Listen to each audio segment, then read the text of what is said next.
संडेला मालवणी चिकन रस्सा बनवला होता. इतका भारी झाला होता. म्हणजे स्वतःची तारीफ नाही करत आहे मी, पण ज्या डिशमध्ये मालवणी नाव आहे ती डिश चांगली बनणारच.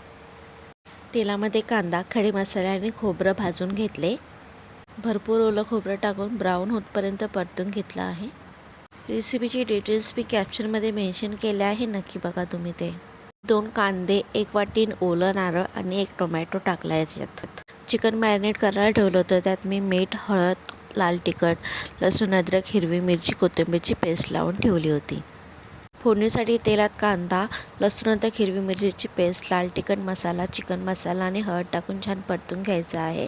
वाटण केलं होतं ते टाकून छान परतून घ्यायचं तेल सुटेपर्यंत. चिकन मॅरिनेट केलं होतं त्याची डिटेल्स मी कॅप्शनमध्ये मेन्शन केले आहेत. मसाल्याला तेल सुटल्यावरती चिकन जे मॅरिनेट केलं होतं ते टाकलं याच्यामध्ये आणि छान मिक्स करून 10 मिनटासाठी कमी गॅसवरती ढाकण ठेवून शिजू द्यायचं आहे, पाणी न टाकता. 10 मिनटानंतर ढाकण उघडून आवश्यकतेनुसार जेवढं पाणी टाकायचं आहे तेवढं पाणी टाकून छान मिक्स करून चवीनुसार मीठ आणि भरपूर अशी कोथिंबीर टाकून 15 मिनटासाठी ढाकण ठेवून शिजून घ्यायचं आहे चिकन. मस्त तरी आले आहे कालवणाला. तुम्ही पण असं नक्की करा आणि शेअर करा. थँक्यू.